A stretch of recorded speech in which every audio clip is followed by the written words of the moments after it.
So, cartels are now terrorist organizations, but what the hell does that even mean in the first place? Hello my friends, Takuya here, and welcome back to the History of Everything podcast YouTube channel. I know that at the time that I'm making this, I am definitely late to the party because at this point, it is the end of March, and everything that I'm talking about was set in motion by Trump at the beginning of his presidency at the beginning of 2025. And oh boy, has 2025 been a wild year so far from the start. For those that are uninitiated or just somehow unaware, the US State Department would recently classify the major Mexican drug cartels as terrorist organizations. But of course, me saying that brings up a series of important questions.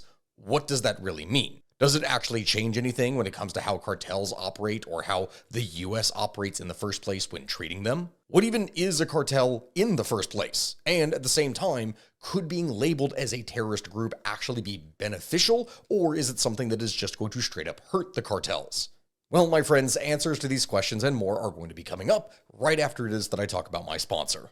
Alright, now, since we are on a bit of a roll when talking about gangs it seems so far on this channel, from the very beginning we're going to need to talk about some context. Because the story of Mexican cartels is significantly larger than any of the stories that we've talked about so far when mentioning what we did previously about the Caribbean.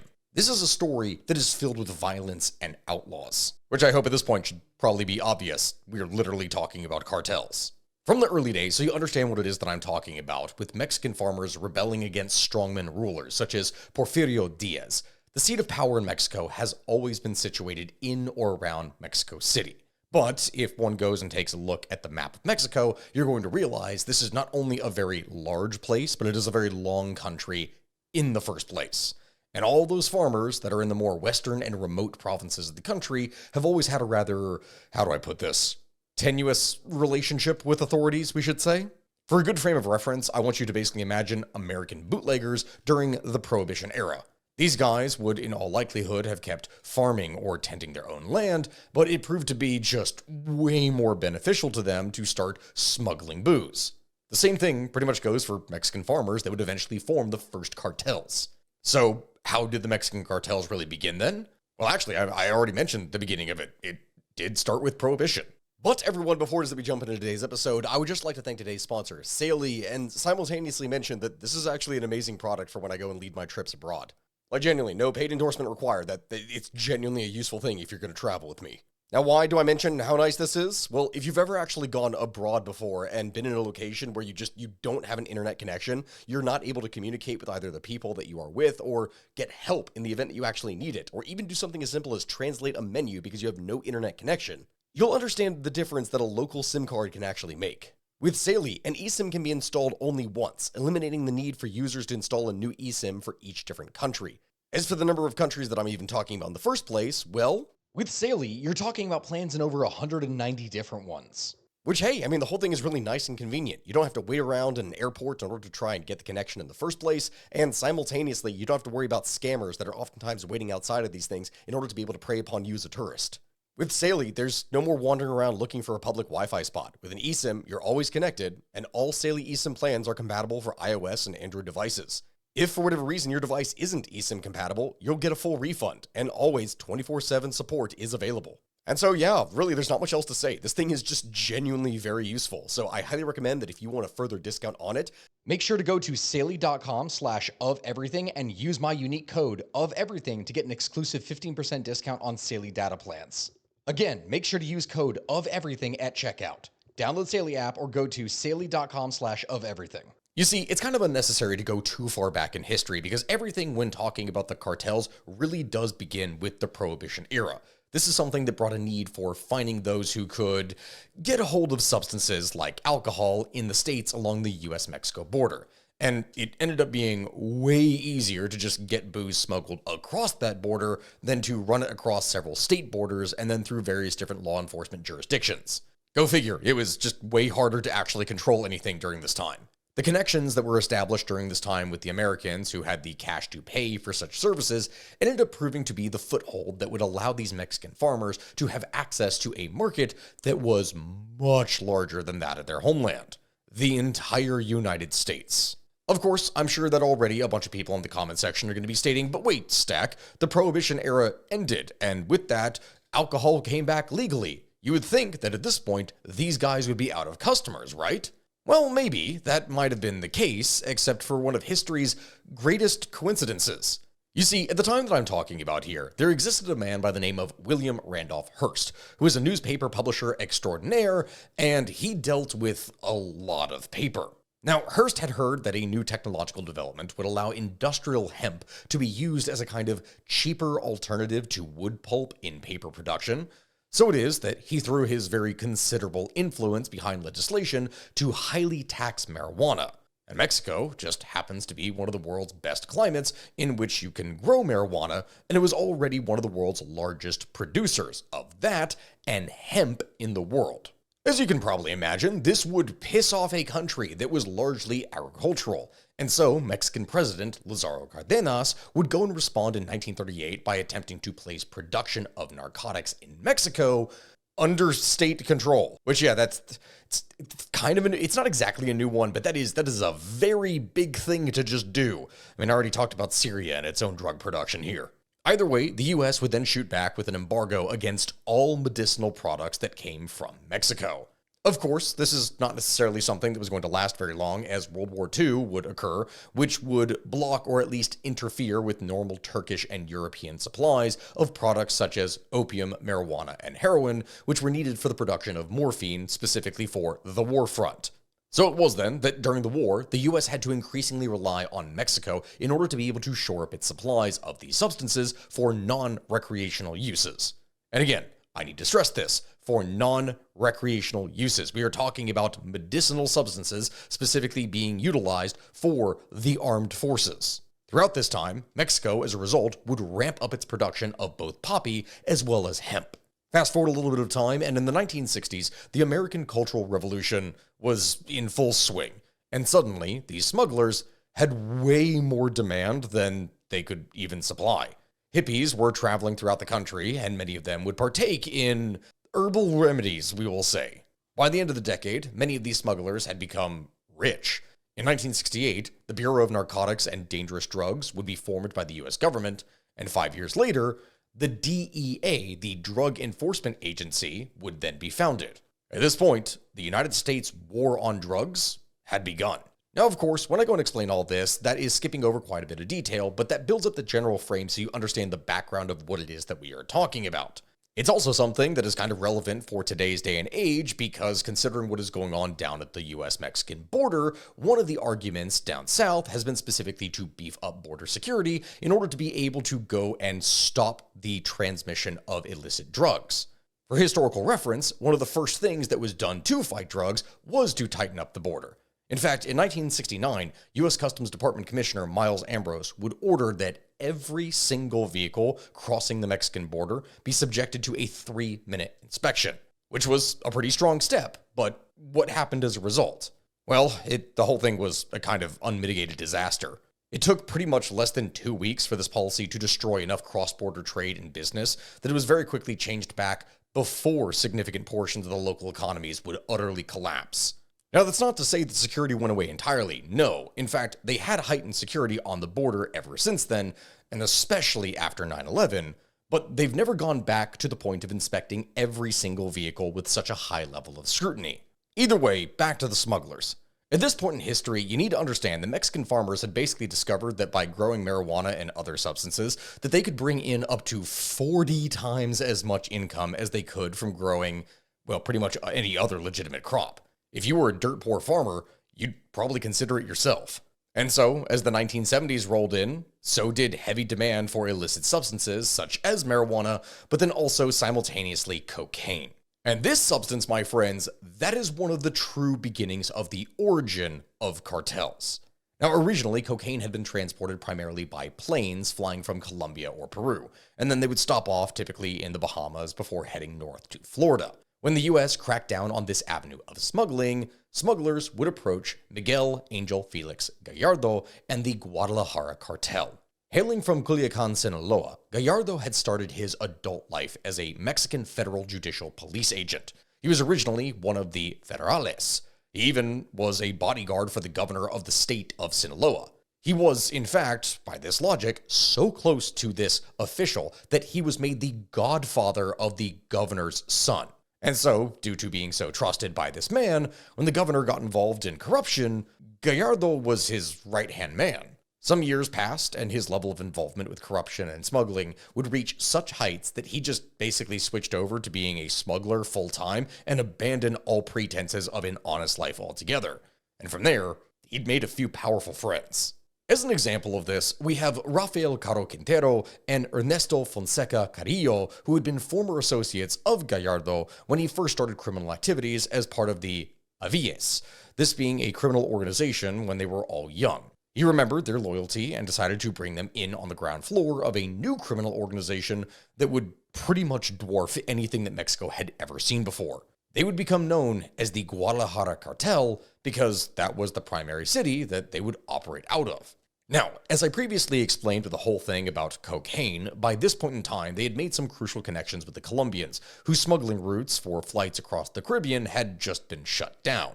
Santiago Ocampo was their primary connection to the Cali cartel. The Mexicans would take their payment for transporting and distributing the cocaine throughout North America by being paid in, cocaine. Whatever they transported, they got a 50% cut of. And that's just how the Guadalajara cartel came into prominence. Just from their transport and distribution of Colombian cocaine, the Guadalajara cartel is estimated to have brought in more than $5 billion annually. And that figure has not even been adjusted for inflation. That's just straight up what it was decades ago. That doesn't even include all the marijuana that they never stopped smuggling and selling. That is literally just from this one substance. But then, of course, the DEA was going to get involved. Special Agent Kiki Camarena was assigned to Guadalajara to gain information about the cartel and their connections. He spent 4 years exposing drug operations in conjunction with the Mexican government, and together they would burn down the fields at a ranch in Zacatecas that brought in over $8 billion in profit yearly. Camarena would then at that point start to expose the cartel's connections with prominent individuals in the local police, politicians, the PRI ruling political party, and parts of the federal government. Essentially, to sum it up very bluntly, many officials in the Mexican government straight up knew about these plantations growing marijuana and poppies, but they had just done nothing about it. This was happening since the Prohibition-era smugglers, and it is something that is still happening to this very day. Gallardo realized just how big of a threat Camarena was becoming to their operations, and so he would end up ordering his kidnapping. The cartel had police officers that they paid off from the city of Jalisco on their payroll, and so on February 7th, 1985, they caught Camarena just after he left the U.S. consulate in Guadalajara. They also would kidnap his helicopter pilot, Alfredo Zavala Avelar, and the two men were then taken home on the west side of Guadalajara that was owned by Rafael Caro Quintero, and from there, they were interrogated and tortured for over 30 hours. The cartel brought in a doctor, and the other two men were given adrenaline and other drugs to keep them conscious as they were being tortured. I'm not going to go into necessarily excruciating detail about this, but Camarena's skull, his jaw, his nose, his cheekbones, his windpipe, and his ribs were all broken. As for how any of this was done, well, part of Camarena's cause of death was listed as being due to a power drill being used to make a hole in his skull. Both Camarena and Zavala's bodies were then wrapped in plastic and dumped a month later in a roadside ditch on a ranch in the state of Michoacan. Considering how valuable an asset this was, this murder, as you can imagine, would royally piss off the Americans and set off the largest DEA operation ever conducted, Operation Leyenda. Leyenda being Spanish for the word legend, and this would prove to be a legendary manhunt. Gallardo would spend the next 4 years becoming one of, if not the most powerful and dangerous man in Mexico. He's referred to as El Padrino, the Godfather, but his more popular name was just El Jefe de Jefes, the Chief of Chief, or the Boss of Bosses. But then the work put into Operation Leyenda began to pay off. His two closest men, Ernesto Carrillo and Rafael Quintero, were both apprehended by the government. In 1987, Gallardo and his family would move to Guadalajara, where he laid low for 2 years until the government itself would finally manage to catch up with him. And it was this arrest, my friends, that finally shed light on just how much corruption and bribery was happening in the Mexican government, and still, to this day, is happening. Everything that I'm talking about is relevant for today. For instance, numerous police chiefs in town throughout Mexico were arrested in connection with having taken bribes from their cartel, and over 90 officers deserted as soon as Gallardo was arrested, and his connections began to be exposed. There were also numerous politicians on the cartel's payroll as well. The PRI was the main political party in power in Mexico for over 50 years, starting after World War II and ending in the year 2000. It turns out that for most of that time, the cartels had been paying off politicians and police to just simply look the other way while it was that they conducted business. And as I said, this turns out to be a nearly ever-present problem, even to this day. Someone is always getting paid to look the other way in Mexico. The other huge result following El Jefe's arrest was the fracturing of his criminal empire. And this is a very crucial point that needs to be mentioned, because for anyone who's seen any of my other videos when talking about criminal empires and what happens when they fracture, this is where things get really messy. This was partially done on purpose, as he figured that it would be harder to bring down multiple separate organizations, and that if they were broken up regionally, then they could be more efficient at smuggling. He was still running the Guadalajara cartel by cell phone from his prison cell, but he knew that it wouldn't last long without him. So he ordered his lawyer to gather together the top people from each region of his organization for a meeting. And at a resort in Acapulco in 1989, his orders would be handed out to those present at the meeting. Tijuana and its surrounding territory would go to his nephews, the Arellano Felix brothers. Ciudad Juarez, just across the border from El Paso, Texas, this would be administered by the Carrillo Fuentes family. Miguel Caro Quintero would be given control of the Sonora smuggling routes, and El Jefe's top lieutenants, Hector Luis Palma Salazar and Joaquin Guzman Loera, were all given control of everything along the Pacific coast. Eventually, Guzman would become known as El Chapo. This new organization would develop into the Sinaloa Cartel, a completely new organization that was not beholden to El Jefe de Jefes or anyone in the former Guadalajara cartel. From here then, things would only get worse. But by that logic, when I say that, my friends, it gets very insidious. Because it's at this point that we really need to take a second and pause and realize that what we're talking about here is not just criminal organizations. We need to explain what it is that these criminals mean to portions of the Mexican population. For those hardworking poor farmers in the remote regions like Sinaloa or Tijuana, these narcos, as they came to be called, were just the latest continuation of basically folk heroes. These men would be idolized for their bravery and how they pulled themselves up out of poverty and made something of themselves by whatever means necessary. These remote states of Mexico always, as I said, from the very get-go, had a very contentious relationship with the government, and it's places like these where past Mexican heroes such as Pancho Villa came from. A whole culture grew around their lives and deaths through the creation of narco corridos. These were like musical retellings of the exploits of these drug lords, and the songs themselves would detail who took down who and what guy killed which competitor to his business. To the poor and isolated, these were basically local heroes, or if not heroes, they were powerful figures to be respected. When I talk about this, my friends, some of the variants of what you'd see would be fascinating, because this would even develop into another offshoot genre that was essentially like a significantly more violent gangster rap called narco gore, where, and I'm not even kidding, the goal is to, as descriptively as possible, describe how someone tortured and murdered their rivals. Like, this is a music that people would listen to, and that's what they would look up to. As an example of a legend of the genre, we have the story of Chalino Sanchez, a young singer born to a dirt-poor family in Sinaloa who started off selling cassettes from the trunk of his car. Eventually, Sanchez would find himself working baptisms and quinceañeras, yet selling hundreds of cassettes at his shows. He then got connected to an actual recording studio, and his career from there took off. For a while, he'd take money from pretty much any narco to write him a narco corrido commemorating his courage and exploits. Halfway between a bark and a long whine, even Sanchez knew that his voice wasn't conventionally great, but often he would sing out of tune specifically to express the sadness or hopelessness that the subjects of his song were facing. But, then again, he was speaking the language of the local people, and he blew up in popularity because of it in the early 1990s.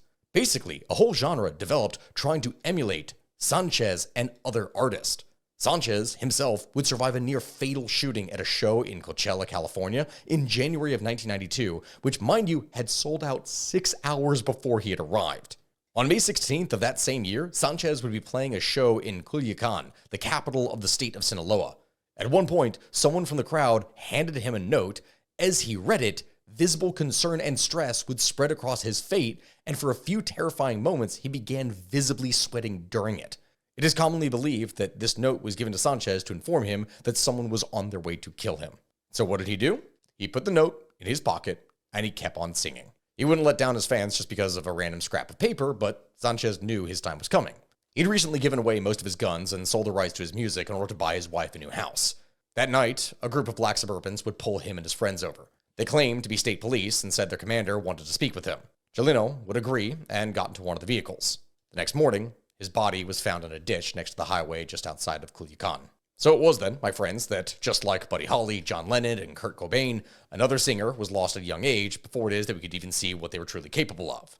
But that, my friends, is just an example of one of the things that was happening with cartels. For around a decade, beginning in the 1980s, the Tijuana cartel ran the majority of cocaine smuggling and distribution into the United States. Located in the westernmost Mexican state of Baja California, the cartel ran loads of Colombian marching powder into the U.S. And as El Chapo began to build his empire in the 1990s, began to take over more and more cocaine distribution from the Colombians. This would only piss off the Tijuana cartel even more. When they saw the up-and-coming Sinaloa cartel rapidly growing under El Chapo, they tried to put an end to its expansion early by murdering two of El Chapo's top traffickers, kicking off a war between the two cartels. What you need to understand is that Sinaloa cartel during this time was making some serious moves. Under the leadership of El Chapo, they would smuggle tons of drugs, and the cartel became a massive serious player in drug trafficking. El Chapo ran his organizations with strict control, and they were very effective in this regard. The only real problem that they had was a bit of a geography issue. We're going to have it up here on the screen right now, but if you go and take a look at a map of Mexico, you can see that the state of Sinaloa is situated on the Pacific coast, roughly parallel to the tip of Baja California. It's entirely on the opposite side of Mexico from the border with the United States. In response to the deaths of his two top men, El Chapo would call upon some favors from some old friends from his days back in the Guadalajara cartel, this being Ismael Zambada Garcia, more commonly referred to as El Mayo, Juan Jose Esperangoza Moreno, also known as El Azul, and Ignacio Nacho Coronel, and each of these men would be part of the Juarez cartel and had a particular set of skills that would prove very beneficial to El Chapo's business. Even more importantly, El Chapo knew these men and that he could trust them. You see, Nacho Coronel was a smuggler with a lot of experience transporting drugs via fishing vessels between Colombia, Mexico, and Texas. He ran the operations for the Juarez cartel in the state of Nayarit, which lays on the Pacific coast and borders Sinaloa in its northwest side. At one point, he ran most of the production and transportation of crystal meth out of Mexico. This would basically earn him the nickname, the King of Crystal. Coronel was such an effective trafficker that the US government put a $5 million bounty on his head at one point. Another thing to note here is that El Chapo would end up marrying his niece, Emma Coronel, and after this, Nacho Coronel would stay loyal to the Sinaloa cartel to the end. They were his family now. As for the others, El Mayo was a logistical mastermind. He had a reputation for working well with other associates and coordinating each phase of the smuggling process.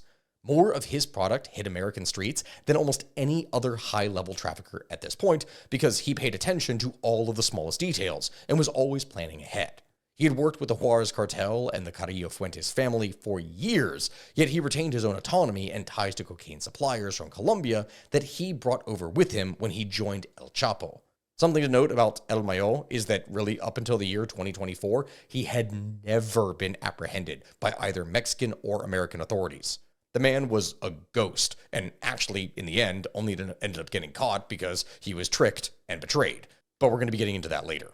The last guy, El Azul, on the other hand, he was something of a people person, if you could call a murderous scumbag such a thing.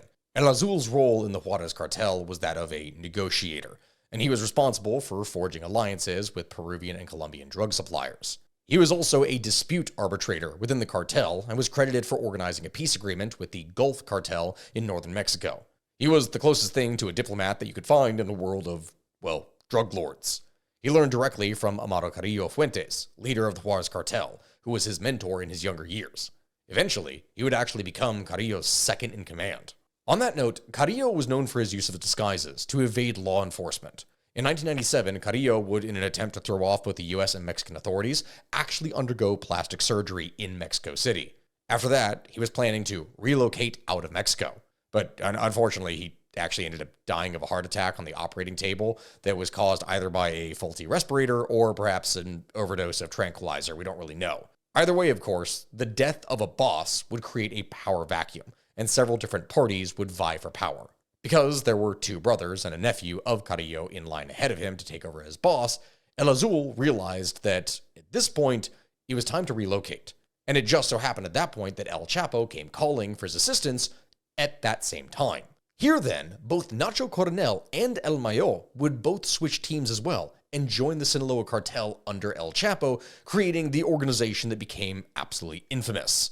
After his tenure at Juarez Cartel, El Azul traditionally held leadership positions as a number 2 figure, given his preference to maintain a low-profile status and avoid getting arrested or killed, as the top kingpins usually did. El Azul would eventually help broker the alliance between the Sinaloa, Sonora, and Juarez cartels in the 2000s, and that is something that would eventually become known as the Federation. But that hadn't happened yet at this point in our story. Right now, the Sinaloa and Tijuana cartels were about to go to war with each other. You need to understand here, my friends, the brutal fighting between the Sinaloa and Tijuana cartels was at its worst from 1992 to the year 2000, with family members of some of the cartel's leaders living in fear or every day like it was their last, as stated by El Mayo's wife at the time. Highlights from the early part of the conflict include that on May 24th, 1993, when hitmen from the Tijuana cartel tried to assassinate El Chapo at the Guadalajara airport. And so, in one of history's worst incidents of wrong place, wrong time, they just so happened to shoot up the wrong white Mercury Grand Marquis. The car that they ended up Swiss cheesing with gunfire was actually carrying Roman Catholic Cardinal and Archbishop of Guadalajara, Juan Jesus Posadas Ocampo. The hitmen would kill 6 civilians that day, and none of them were El Chapo.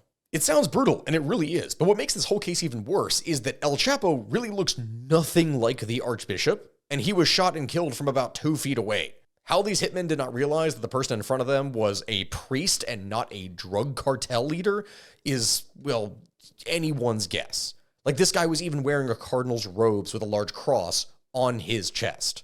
That incident is something that brought a lot of unwanted attention and heat on both organizations. Like, even though they were trying to kill El Chapo at this time, like he was the victim here, many people specifically blamed him for the hit even happening in the first place. Another interesting development for El Chapo would also occur around this time. He came into contact with a Chinese businessman by the name of Zhenli Yikon. Now, Zhenli owned Unimed PharmChem Mexico, which happened to be one of the only companies allowed to import pseudoephedrine and ephedrine precursor chemicals into Mexico by the government itself. At this point in time, those chemicals were the primary way in which criminal organizations were able to make meth. In fact, there were rumors that Zhenli was the guy that the Sinaloa cartel got their meth precursor chemicals from during the late 90s and early 2000s. Those rumors would eventually be confirmed when Zhenli would travel to the US on numerous occasions and would be seen losing several $1 million gambling, yet would be rewarded with parts of his losses back in the form of cars and other high-cost items. This was his way of money laundering, basically. He'd take millions of dollars with him, convert them into chips at casinos, and then cash out millions of dollars poorer, but somehow the casinos always seemed to feel bad for him and either give him back part of his losses or these expensive consolation prizes. Because of his suspected involvement, Zhenli was wanted by numerous countries as well as Interpol. Now, sure, for those of you watching here right now, you're probably thinking, Stack, there's no way it's that bad, right? No, it can't be. Yes, it was. On one of these trips that I'm talking about, Zhenli allegedly lost $110 million. Yet, he received nearly 60% of his losses back in the form of chips, vouchers, and gifts like new vehicles.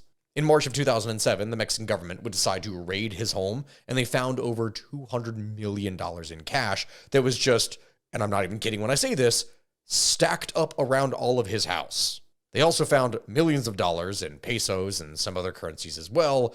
It was really the largest drug bust of all time if measured by just how much money was seized. But the real surprise here? El Chapo would laugh when being told about how much they had found in Zhenli's home. Because according to him, the government, and perhaps even the soldiers who conducted the raid, took large portions of the money for themselves. Why would he think this? Well, because the news had reported over $200 million in cash being seized. But he happened to know that there was actually more than $300 million in cash in Zhenli's home at the time. He laughed because he knew the government would take some of the money for themselves and said that they were getting sloppy because they only took around 100 million. Again, Mexican government and corruption, hand in hand. Of course, at this point, one may be wondering how exactly it is they were transporting these drugs in the first place. Well, there was another discovery. Back in 1989, the Sinaloa cartel would dig its first drug tunnel between a house in Agua Prieta, Sonora, to a warehouse located in Douglas, Arizona. The 300-foot tunnel was discovered in May of 1990. On May 31st, 1993, Mexican federal agents would search for the gunman who had failed to kill El Chapo at the airport, and they found a partially completed 1,500-foot tunnel adjacent to the Tijuana airport, crossing just under the U.S.-Mexican border to a warehouse on Otay Mesa in San Diego. That tunnel was described by the DEA in San Diego as the Taj Mahal of drug tunnels along the U.S.-Mexican border, and was linked to El Chapo. In 2006, a drug super tunnel was found going across the border in Tijuana. This tunnel was also traced back to the Sinaloa cartel and built under the orders of El Chapo. In 2011, at the westerly end of the Tijuana airport, an 1,800-foot drug super tunnel was discovered that was dug under the airport's 1028 runway from a warehouse located 980 feet away from Mexico's 12th military airbase and 330 feet from a Mexican federal police station. As with prior super tunnels, it was equipped with an elevator and electronic rail cars to efficiently ferry narcotics across the US-Mexico border. It is that advanced. In December of 2016, 2 drug super tunnels being built by the Sinaloa cartel would be discovered near the airport. El Chapo's organization was becoming the most effective at moving drugs into the US. But the violence between the cartels and the government, well, that was just getting started. You see, in the year 2006, the administration of Mexican President Felipe Calderón came into power, and Calderón was elected on one promise. He was going to bring the cartels back under control. Calderón was going to launch an all-out war on the Mexican drug cartels. His soldiers would focus much of their early efforts on the Tijuana cartel, which was the largest cartel at the time and easily the most sophisticated. Seeing that this was happening, the Sinaloa cartel would decide to basically kill 2 birds with one stone by going and pushing hard into Tijuana cartel territory and struck some serious blows to the organization. This was payback for El Chapo since they'd killed his men nearly a decade ago, but enabled his own faction to grow and take over much of the Tijuana cartel's territory in Baja California. This would coincide with the 5 Arellano Felix brothers all getting tracked down and arrested by the Mexican and US authorities in just about a 10-year span. Really, by now, the Tijuana cartel only holds sway in the city of Tijuana itself. They are mostly ineffective outside of the city, as Sinaloa would take over much of their turf, though we are going to come back to El Chapo and the Sinaloa cartel here in a bit. First, we have to head northeast, just across the border from the southern tip of Texas, because there, Matamoros was the seat of power for the Gulf cartel. You see, my friends, as the Sinaloa and the Tijuana cartels were at war throughout the 1990s, the Gulf cartel was reaching its peak in terms of size, power, and influence. You need to understand that this cartel had existed since way back in the Prohibition days, but it hadn't really started trafficking hard drugs until going into the 1970s, when Juan Garcia Abrego would take charge of the organization. By the 80s, they were moving cocaine by the busload. I mean, literally, like by the busload. And these buses just so happened to belong to the United States Immigration and Naturalization Service. See, Garcia had figured that since these buses never got stopped at the border, that they would be the perfect vehicles to smuggle drugs right across the border. And he was right. All it took was bribing someone at the INS who drove the buses. For 5 years, he trafficked coke into the country just like this. At the same time this was going down, he would build a series of warehouses along the northern Mexican border, so that way his product would be able to be stored until the right time to get into the US. In these warehouses, he stored hundreds of tons of cocaine. He would even pay members of the Texas National Guard to move tons of marijuana and cocaine from southern Texas up to Houston. Because of things like this, Garcia was placed on the FBI's top 10 wanted list of 1995.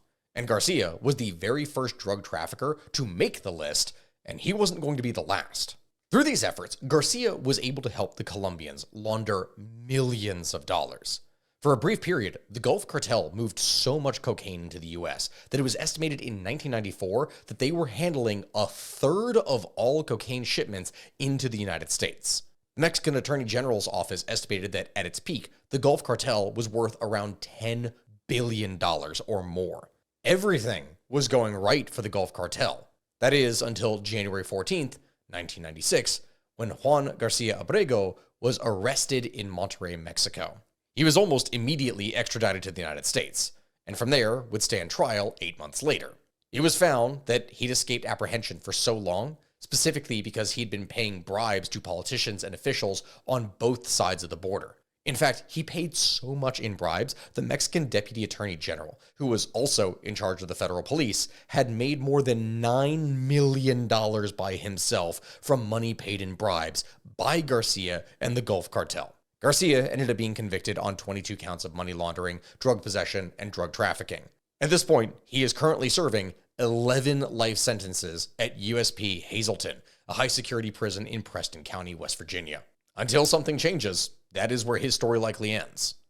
And so, after the arrest of Juan Garcia Abrego, there was a power vacuum left in the Gulf Cartel. After the arrest of Juan Garcia Abrego, there was a power vacuum that was left in the Gulf Cartel. This proved to be a metaphorical ticking time bomb, as over the next 3 years, no less than half a dozen different men would be placed at the top of the organization, only to then either be arrested or killed shortly after taking control. This cycle would continue for 3 years, until eventually it would end with Ocil Cardenas Guillen, who would take control in 1999 by assassinating Salvador Gomez Herrera, also known as El Chava, who was the current leader of the cartel at that point. El Chava also happened to be one of his best friends, and even was the godfather of his daughter.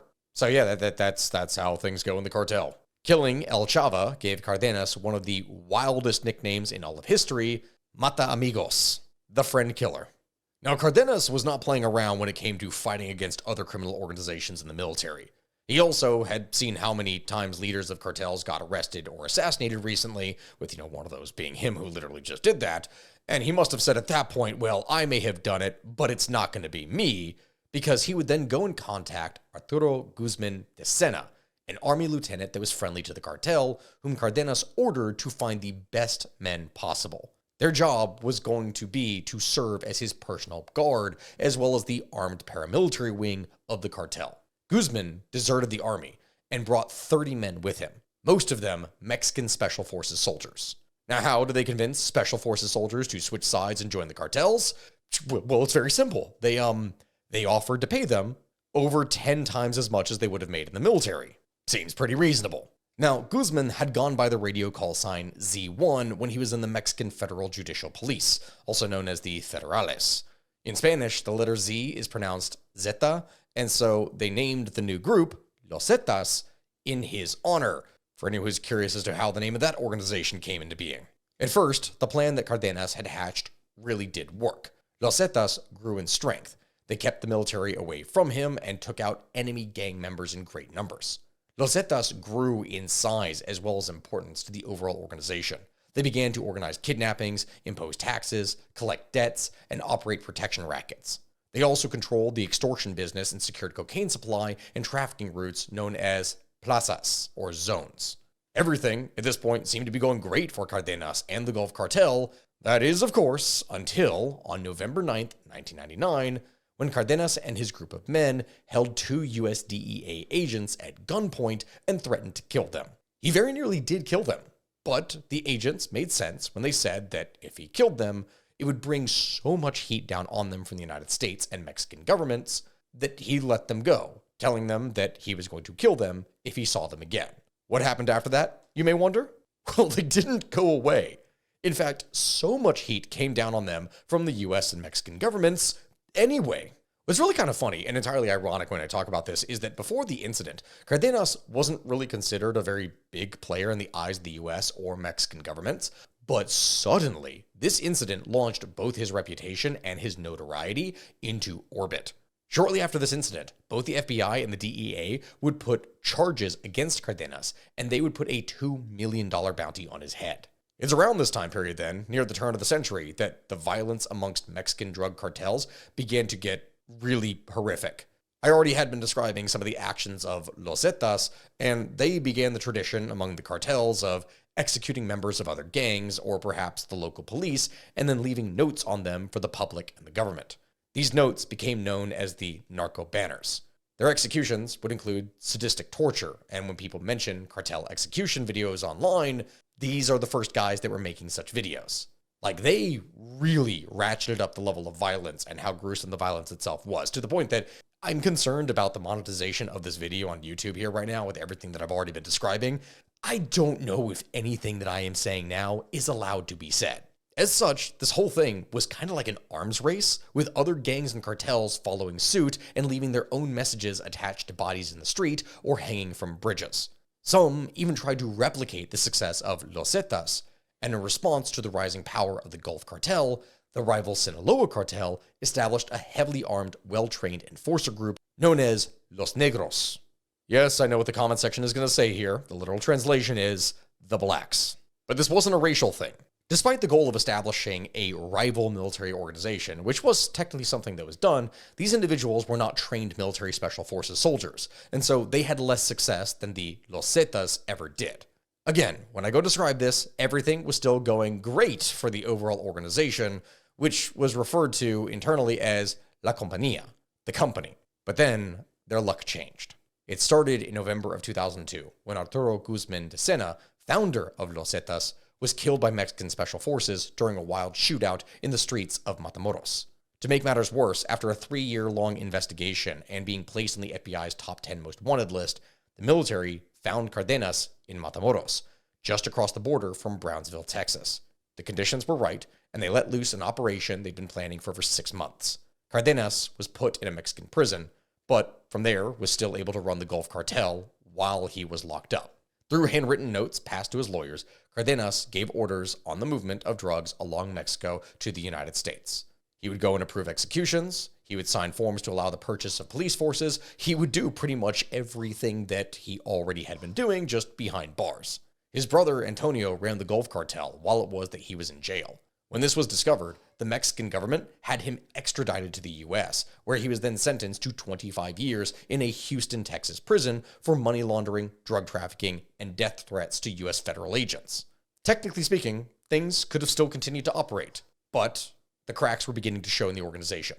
In 2004, Los Zetas and Los Negros would fight a brutal series of conflicts on the streets of the Mexican border city of Nuevo Laredo. Now, some consider this to be the actual beginning of the Mexican drug war, but the traditional starting point for it has typically been considered to be the year 2006, which, as I explained before, was the election of Felipe Calderón, whose administration officially declared war on the cartels. Either way, over the rest of the decade, Los Zetas would continue to grow by basically every metric. They brought in more revenue, had a higher membership count, and had more influence than the Gulf Cartel, even though they were technically both a part of the same company. This would spark jealousy and division from the Gulf Cartel, which eventually would explode into an all-out war by the year 2010. Eventually, it would get to the point that they were straight up partnering with each other's enemies. And you had the Gulf Cartel siding with the Sinaloa Cartel and La Familia Michoacana against Los Zetas, the Juarez Cartel, and Tijuana Cartel. And our next subject, the Beltran Leyva organization. To explain that, founded as part of the Sinaloa Cartel, the Beltran Leyva cartel was responsible for transportation and wholesaling of cocaine, heroin, and marijuana, and the production of the last two. It controlled numerous drug trafficking corridors and engaged in human smuggling, money laundering, extortion, kidnapping, murder, and gun running. The Beltran Leyva brothers were Arturo, Carlos, Alfredo, Mario, and Hector, and they were actually cousins of El Chapo. When they sensed the power vacuum in the Gulf Cartel after Cardenas was extradited, they started to push into northeast Mexico in an attempt to take over turf formerly held by the Gulf Cartel. This would result in the deaths of hundreds of people, many of them innocent bystanders that were just caught in the crossfire. In 2004 and 2005, Arturo Beltran Leyva would lead groups of assassins known as sicarios through northeastern Mexico, waging war against the Gulf Cartel. They intimidated or paid off members of Mexico's political, judicial, and police institutions to both feed them classified info about anti-drug operations or to look the other way while they operated in that specific area. In fact, the government even cordoned off certain streets in certain parts of town when the cartels were attacking each other in order to just minimize the loss of civilian lives. The Beltran Leyva organization proved to be so effective in infiltrating portions of the government that they even had a paid informant in Mexico's Interpol office. However, that all being said, In January of 2008, Alfredo Beltran Leyva, leader of the cartel, was arrested. This was a massive blow to the organization, as he was the best of the brothers when it came to managing large-scale operations as well as laundering money. His brother, Arturo, would take over the organization at this point, but he was pissed about his brother getting arrested. He ordered the assassination of the commissioner of the federal police as well as other top officials in the country. The commissioner was successfully assassinated, but one of the teams of hitmen was caught before they could carry out their mission to kill another official, and the weaponry that they had with them was insane. We are talking dozens of fully automatic rifles, pistols, rocket-propelled grenade launchers, over 30 hand grenades, and custom bulletproof vests that read FEDA on them. This was a Spanish acronym meaning Special Forces of Arturo, which doesn't exactly instill fear just upon hearing it, actually, but they had their own custom outfits. Something broke within the Beltran Leyva organization when Alfredo was captured and sent to prison. The Beltran Leyva brothers blamed El Chapo for his arrest, claiming that he had prior knowledge that the government was going to go after Alfredo and that he did nothing. So what do? They ordered the death of his 22-year-old son, Edgar Guzman Lopez. And the team sent to kill him did not get caught before they could carry out their mission. As you could probably expect from this, El Chapo did not take this lightly, and a war was started between the Sinaloa Cartel and the Beltran Leyva organization, who had allied themselves with Los Zetas. And because they were also allied with the Juarez Cartel, this meant that El Chapo was able to get some revenge on their organization as well. This would be the cause behind the rivers of blood shed in Mexico's most violent city, Ciudad Juarez. At this point, my friends, Arturo was now the brother in charge of the Beltran Leyva organization, and for nearly 2 decades, he would lead them on a bloody campaign of revenge. Then, in December of 2009, Mexican Marines would track him down to a posh high-rise apartment building where he engaged in a shootout with them.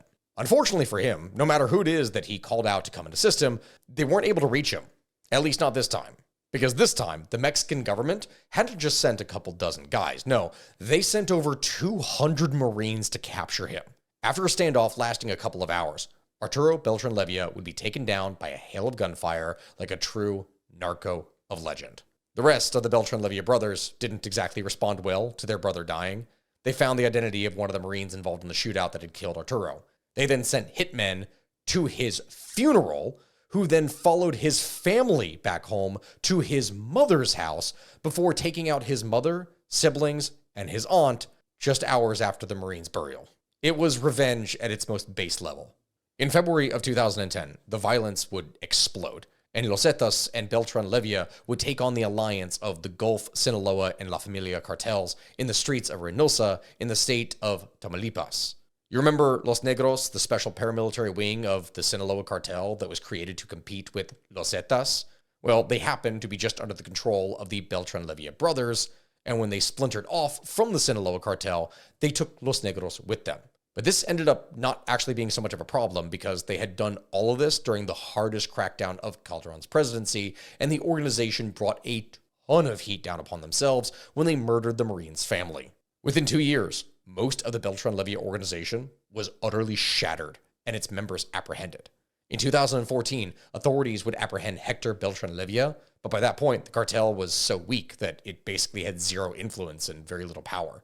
It completely fractured into multiple smaller gangs, all with much less reach, authority, and revenue-making capabilities.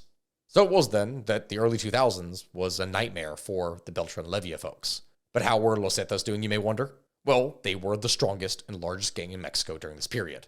They were the most violent, most sadistic, and just incredibly capable. They carried out multiple massacres, including one incident where they walked into a disco club and threw 8 severed heads onto the dance floor. During the late 2000s and the early 2010s, they were busy. They controlled about 40% of Mexico's oil market at one point. They were that involved in just about every aspect of Mexican society. On that note, when I talk about this, just listen to this quick list of their varying different works. In 2010, San Fernando Massacre, 72 migrants found dead. 2011, San Fernando Massacre, another one, 193 people killed. 2011, in Guatemala, 27 farmers killed. 2011, Monterrey Casino attack, 52 people killed. 2012, Altamira prison brawl, killing 31 Gulf cartel inmates. 2012, Apodaca prison riot, 44 cartel inmates killed, and 37 Zetas escaped. This was obviously terrible, but the biggest one among everything that I'm describing, and remember, this is only over a period of just a couple years, was the 2011 massacre at Allende, where an estimated 300 to 500 civilians were killed after the Zetas accused 2 local men of betraying the organization. What is so crazy about this is that some cartels did their best to lay low, but Los Zetas were something that were more akin to the Mongol hordes. They were like a plague of locusts that would sweep across the country, leaving bloodshed in their wake. They would popularize cartel execution and torture videos. Some of these newer tortures and hyper-violent execution styles included practices such as flaying and castrating people, as well as public displays of their victims. If you've seen any of these videos, or even clips of them, you'll know what it is that I am talking about. The thing is, though, the problem with Los Zetas was that out of the original 34 Zetas that they had, all but 10 of them ended up being arrested or killed by the mid-2010s. The Mexican government brought the hammer down extra hard on Los Zetas, and it was very effective. Every time a new leader took over the group, the government had them arrested or killed within a couple of months. They were losing men faster that could be trained, and none of them were as good as the original Zetas that came from the Mexican military. They simply could not replace their numbers quick enough. This, in turn, led to the shrinking of their territory and influence and the fragmentation of the organization. Just like the Beltran Leyva organization, they would end up fracturing into a number of smaller gangs. Now, when I talk about this, my friends, it should be noted that the Northeast Cartel in Mexico is one of these smaller gangs who operate in and around the area of Nuevo Laredo. They formed in 2015 as one of these splinter offshoots that came out of Los Zetas falling apart. They are essentially a less violent rebrand of Los Zetas, but the difference is that their founder was a part of Los Zetas, not as a former military operative, but as a drug courier. He became a lieutenant due to his fluent English and vast connections in the United States, and though their territory is vastly smaller than that of Los Zetas at its peak, the Northeast Cartel still wields a large deal of control in the area surrounding Nuevo Laredo. According to the Bureau of Transportation Statistics, Nuevo Laredo is the busiest corridor crossing in terms of truck crossing, with over 1.7 million trucks per year, more than double that of any other crossing on the Mexico-United States border. Also, Nuevo Laredo is the 4th busiest border crossing in terms of passenger vehicles. As a result of this, in June of 2011, the U.S. government would arrest 127 U.S. Customs and Border Protection agents who were collaborating with and being paid by Mexican drug cartels. A month later, the Mexican army would discover the largest marijuana plantation ever found in the country, 320 kilometers or 200 miles south of San Diego, in the state of Baja California, consisting of 120 hectares or 300 acres that would have yielded around 120 tons and was worth about $160 million. This was a huge bust, and it seemed like President Calderon's plan had worked. Sort of. But after 4 years, the additional efforts, though they had results, did not seem to actually slow down the flow of drugs or the killings that were tied to the drug war. In 2012, a new president would take office and things would change, but not for the better. Enrique Pena Nieto was the first candidate elected by the PRI since the year 2000. If you remember that from earlier, this was the same party that allowed the cartels to operate under their nose and sometimes quite literally with their blessing throughout the 20th century. Pena Nieto came in on a platform of de-escalating the drug war, and the general public saw him as just being way too weak on the cartels. This would cause the formation of numerous different paramilitary militias known as self-defense groups. These were local farmers and ranchers that armed themselves and patrolled their own land and neighborhoods to defend themselves against the cartel violence. Now, initially, these groups operated in coordination with the government and with its blessing, but eventually, many of them ended up suffering from internal struggles, disagreements with the government, or even worse, sometimes the self-defense groups themselves would end up turning into cartels. Pena Nieto would go on to badly mishandle the 2014 Iguala mass kidnappings in the state of Guerrero, in which 43 male students at a rural teacher's college were forcibly abducted and disappeared. This was done by local police working under the direction of the cartels. Maybe. I mean, it's one possible explanation. Look, when I go and talk about this, that entire incident could be a video in and of itself on its own as like a mystery and crazy historical thing that happened. So trust me when I say that I haven't even mentioned the numerous other theories as to what happened to these men, but they were never seen from again. And Pena Nieto and his administration mismanaged the hell out of the government reaction to it, drawing international criticism. Either way, you may wonder what the hell was going on with El Chapo in this time. Well, if we go back in time, in 2001, El Chapo Guzman was in prison in Mexico, and he had paid the guards $2.5 million at that point to sneak him out in a laundry cart. What's crazy is that all the staff knew that he was going to escape, and even the prison's warden knew about it and was paid off. We know that because that guy is now in prison for aiding the escape, by the way. Chapo would then spend the next 13 years fighting the other cartels for control of access to the border smuggling routes, and he consistently avoided authorities that entire time.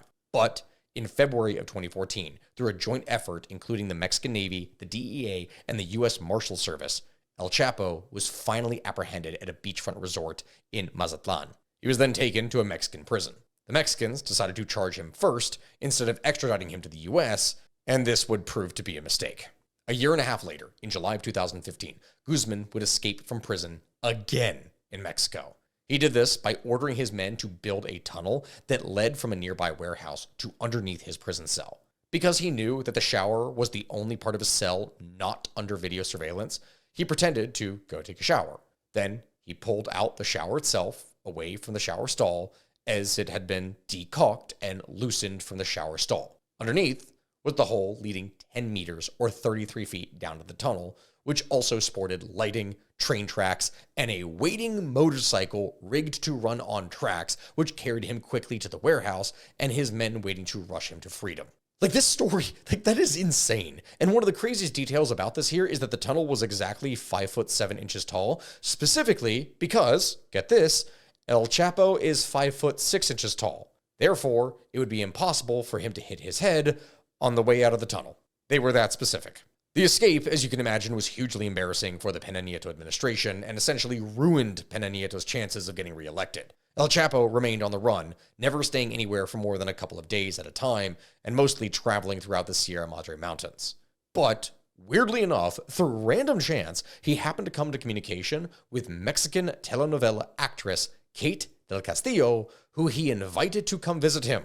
American actor Sean Penn heard about this meeting and asked if he himself could come along and interview El Chapo. So it was that on October 2nd, 2015, del Castillo and Penn visited Guzman for 7 hours at his hideout in the mountains, with Penn interviewing the fugitive for Rolling Stones magazine. Guzman, who never before acknowledged his drug trafficking to a journalist, told Penn that he had a fleet of narco submarines, airplanes, trucks, and boats, and that he supplied more heroin, meth, cocaine, and marijuana than anyone else in the world. This meeting with Penn and del Castillo would almost prove to get him caught, as the Mexican government used information from the two actors to narrow down where El Chapo was hiding. They conducted a raid on the ranch, but faced heavy gunfire from El Chapo's men, giving him time to escape. A military helicopter spotted him running from the scene with 2 women and a small child in his arms. It turns out that the 2 women were his personal chefs who he took with him wherever he traveled, and the child was one of the woman's daughter. The military decided at that point not to shoot El Chapo because he was carrying the girl in his arms. It's undetermined if he simply was helping the mother out of kindness or if he was using the little girl as a human shield, but either way, he managed to escape that night. 3 months later, in January of 2016, the authorities would track down El Chapo in the city of Los Mochis in the state of Sinaloa. Dozens of Mexican Marines, soldiers, and federal police would attack the home that he was staying in. Was the game up at this point, you may wonder? Well, no. The master of tunnels would manage to escape capture again by using a tunnel that he had ordered built under the garden tub in his master bathroom. He and a lieutenant would use this tunnel to escape, and it led them 1.5 kilometers to safety, where they emerged onto the street and stole a vehicle at gunpoint. Ultimately, he would make it around 20 kilometers away in the few hours since his escape. And when the officers found him, he would try to bribe them, but it didn't work this time. This time, the Mexicans would decide to extradite him to the United States. From there, he would plead not guilty to a 17-count indictment in the U.S. District Court of New York, and prosecutors stated that juror anonymity and an armed escort were necessary even if Guzman was in isolation due to his history of having jurors and witnesses murdered. After a 2-year-long court case in July of 2019, he was sentenced to life in prison, plus 30 years, and was ordered to hand over $12.6 billion, which I'm pretty sure the government just never got a dime of. At this point, he is currently imprisoned in ADX Florence, the most secure supermax prison in the United States, which is located in Colorado. But it is also, ironically enough, the place where his old buddy, Alfredo Beltran Leyva, is incarcerated, although none of the prisoners at ADX are ever allowed to interact with the other prisoners. Even after Guzman's arrest, the Sinaloa cartel remained the primary drug distributor in 2018 in the U.S. among Mexican cartels, according to the U.S. Drug Enforcement Administration. Still, though, there was going to be an effect. El Chapo's arrest was going to lead to a seismic shift in the power dynamics within the Sinaloa cartel.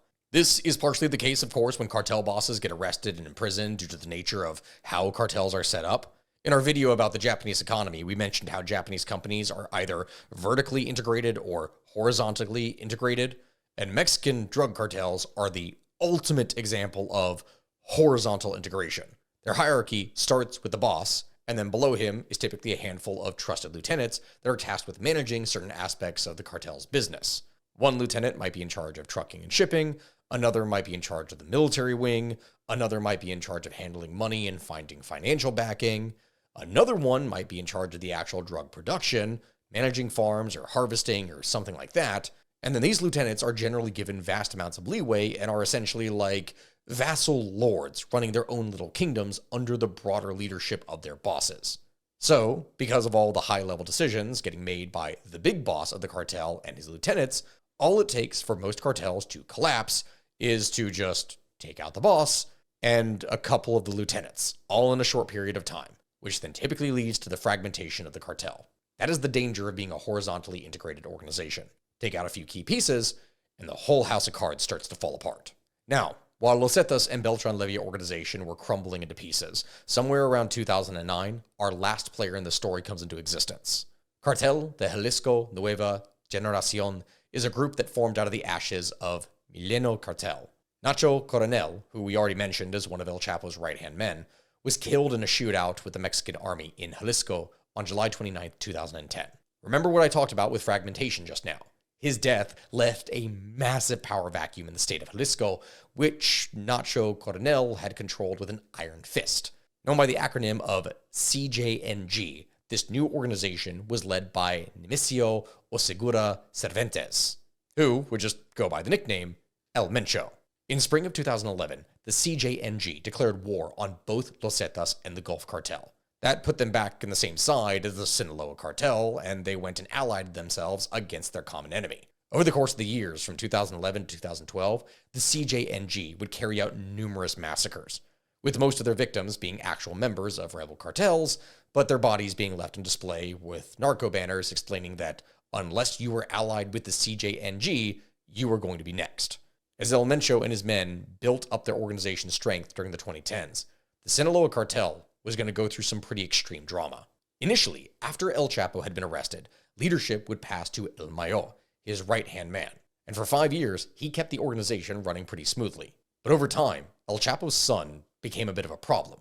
They wanted more control over the organization, and a rift eventually formed in El Chapo's absence between his sons, known collectively as Los Chapitos, the little El Chapos, and El Mayo and his men referred to as Los Maitos.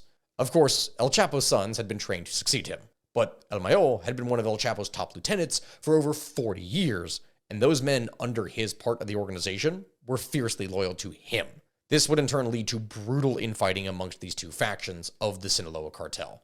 When I talk about this, my friends, this lasted all the way until late 2022, that being when they put aside their differences to address the threat that the CJNG posed to them. Then, the cartel would take a series of significant blows. First was the January 5th, 2023 arrest of Olvido Guzman, one of El Chapo's sons who was in charge of the Los Chapitos faction at the time.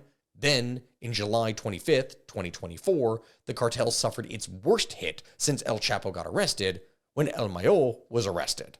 Not only was El Mayo arrested, he was tricked by Joaquin Guzman Lopez, another one of El Chapo's sons, to come check out a local airstrip and give his opinion about it. The two men got on a plane, and soon El Mayo was placed in zip-tie handcuffs and held at gunpoint for the duration of the flight. The plane would land in El Paso, Texas, and both men were arrested by American authorities to await trial. Like, it's seriously hard to fully explain just how big of a violation it was that Joaquin Guzman Lopez betrayed El Mayo in this way. In the cartel world, loyalty is everything. It's almost unthinkable for one member of a cartel to do this to another member of the same cartel. And so when they heard the news, Los Maitos were pissed. This would in turn ignite another war amongst those in the Sinaloa cartel, And at this point in time that I'm describing this, and this is why I've had to describe this entire story, that is still something that remains ongoing to this day. We don't know at this point who is going to emerge on top and who is in control of the cartel at this time. And in the meantime, the CJNG is causing problems for everyone in various parts of the country. Unlike what you would see with the Sinaloa cartel, the CJNG has no problem extorting the people that live and work in the areas they operate in. Under El Chapo, if you were caught extorting the locals of the areas controlled by the cartel, you would be killed pretty easily. Some people even sought out El Chapo to ask them to serve justice against, a rival cartel, and he would oblige many of these requests. But the CJNG just doesn't follow any rules like that. They extort people wherever it is that they go, and things didn't get any better when Andrés Manuel López Obrador would take office as the new president of Mexico in 2018. His policy towards the cartels? Do nothing. I'm not even kidding, do nothing. His press campaign slogan regarding his stance on the drug cartels was, and I quote, "Hugs, not bullets." This meant he concentrated on social programs to attack the sources of criminality rather than direct confrontation with the criminals. And while López Obrador's approval rating never did drop below 60%, which that's very high for a politician, this didn't really have anything to do with his stance on cartels and how he treated them. Mostly it was due to his labor reforms and efforts at poverty and inequality reduction. He doubled the country's minimum wage and the working class loved him for it. But he was super weak when it came to dealing with any of the cartels.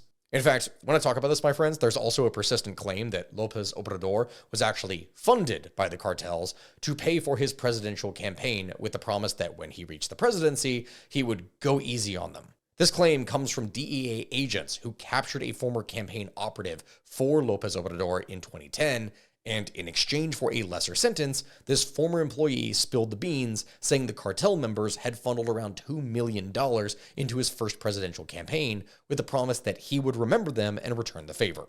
He even once went and described drug traffickers as well-behaved, respectful people who, quote, respect the citizenry.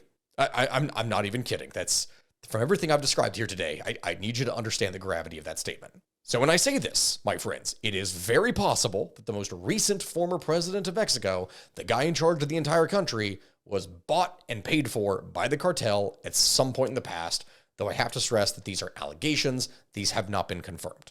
That being said, the cartels have worked hand in hand with the government in the past. There's not really a reason as to why they wouldn't do it again. Towards the end of his presidency, López Obrador would handpick Mexico City Mayor Claudia Sheinbaum as his successor, and she would win the presidency in 2024, in no small part thanks to his constant endorsements. The CJNG now saw how weak López Obrador was, and they even tried to push into Mexico City with a serious effort in 2020. But they were actually stopped by the leadership of Mexico City Chief of Police at the time, Omar Garcia Harfuch. Before they gave up their efforts in the nation's capital, the CJNG made sure to find Garcia in public, and using bullets, they very quickly ventilated his vehicle by adding speed holes to it over 500 times over the course of a minute. Now, while 2 members of his security team and a passerby were killed in the attack, Garcia somehow was only shot 3 times and did manage to live to see another day. This is relevant because guess who Claudia Sheinbaum would choose as her Secretary of Security and Civilian Protection? That's right, Omar Garcia Harfuch. And so for Garcia, as you can imagine, it's pretty personal at this point. So even though Sheinbaum is from the party that López Obrador is from and may be soft in the cartels, she might actually be compelled to do something about them. Or she could end up following in the steps of her mentor and basically do nothing. Really, at this point in time, when I'm talking about this, that still is yet to be seen. Also, remember when I mentioned those 43 college students that disappeared? Well, that happened in the state of Guerrero back in 2014. Can you take a guess who was chief of police for the federal police in Guerrero back in 2014? That's right, Omar Garcia Harfuch. It is known that his men ambushed the buses that the 43 students were on, but not what happened afterwards and whether or not they were doing it on Garcia's orders or not. Things are complicated. Even the good guys in Mexico have some skeletons in their closet that we don't really know much about. Nothing is really simple in an environment like this where corruption is rooted so deeply. The way it looks on the ground in Mexico, you have the Sinaloa cartel still barely holding on to power, but deeply troubled and likely to fracture further. And the CJNG pissing people off everywhere they go, but really unable to really hold on to any territory outside of the states of Jalisco, Nayarit, and Michoacan in the south. They haven't been able to secure any border smuggling routes and still have to pay the other cartels to move things through their turf. They will likely not give up until they control at least one border crossing, so the violence isn't likely to stop anytime soon. And that, of course, is a big problem for the Mexican people. A 2024 poll by the National Institute of Statistics and Geography found that more than 73% of Mexican citizens report feeling insecure, with nearly 22% of them saying that there were homicides in the area where they lived. And so for most of the last years, Mexico has seen no less than an average of 30,000 homicides related to drug cartel activity every single year. So all of this then leads us to a question that we started off with. What does it really matter if the United States label these cartels as terrorist organizations? I mean, after all, they sure do seem to be doing things to evoke terror in the population, right? Well, that's where there's a little bit of a problem. For one thing, terrorism is defined as using violence or threats of violence to achieve political or ideological goals. But the cartels and their members don't necessarily have political ambitions. I mean, sure, they'll pay the president to go easy on them, but they're never really going to see a cartel party pushing its candidate into an election. Or at least, maybe not yet. Maybe there will be some kind of organized crime where they put forward candidates that are backed by but still separate from the cartel. They pretty much just want to be permitted to do business without interruption and operate their own kind of drug-feudal states. So what does labeling them as terrorists actually do? The American public typically thinks of those who fight the terrorists as being in the military. So if the method the government uses to fight the cartels is the military, and it's not limited to just special ops teams, you could very easily run into a situation where the military is being used to police a country that isn't the American public's own. Could that still be necessary? Maybe. Honestly, in the end, it is the Mexican government's responsibility to get a hold of its own corruption problem, yes, but whether or not that will be possible, who can really say? And ultimately, there will be negative effects no matter what direction things go in. A secondary risk to all of this in labeling the cartels as terrorist organizations is the companies operating in parts of Mexico, where many companies have reported receiving demands for protection payments from organized crime groups, could then be at risk of being charged if they make payments to groups that are now labeled as terrorists. Really, the designation of cartels as terrorist organizations could have enormous implications for U.S. businesses, given the high volume of trade between the U.S. and Mexico, Central and South America. Mexico is, after all, the United States' largest trading partner, representing over 15% of total trade. The U.S. imported more than $475 billion of Mexican products in 2023 alone. It's just an example of what I'm talking about, of something that takes place in another country. In the year 2022, the French cement maker Lafarge would plead guilty in U.S. courts and agreed to pay $778 million in forfeiture and fines over its Syrian subsidiaries' $5.92 million in payments in 2013 and 2014 through intermediaries to the Islamic State and al-Nusra Front after the civil conflict broke out. Lafarge's payments to the groups designated terrorists by the U.S. were meant to allow the company's employees, customers, and suppliers to pass through checkpoints, ultimately enabling it to earn $70 million in sales revenue from a plant that it operated in northern Syria. Considering that has happened, there is a very real risk that that exact same situation could be seen here. Really, in the end, it remains to be seen exactly what the American government intends to do with the cartels now that they have this new designation and status. Really, in the end, it remains to be seen exactly what the American government intends to do with the cartels now that they have this new designation and status. One can only hope that it doesn't involve American lives being lost just because another country can't seem to get itself together and solve its own problems. That has already happened one too many times here in the past, and it is likely to happen many more times here in the future. Like, yes, the Trump administration has already labeled many of the Mexican drug cartels as terrorist organizations, but at this point, there hasn't really been an explanation of what exactly that entails to the American people. Like, we at this channel have figured that you should know this. It's your turn at this point to take about what it is that we've talked here today and decide what it is that you think. Feel free to let us know your opinions about it in the comment section below, which, on that note, make sure to like and subscribe, and also check out our Patreon, where we are actually wrapping up a series on the Vietnam War. We only got like 2 episodes left, so if you want to check that out and get some free podcast content, or at least bonus podcast content, definitely go and see that, my friends. Either way, that is the end of this very long episode, and I appreciate all of you for watching. Thank you all, and I'll see you next time, my friends.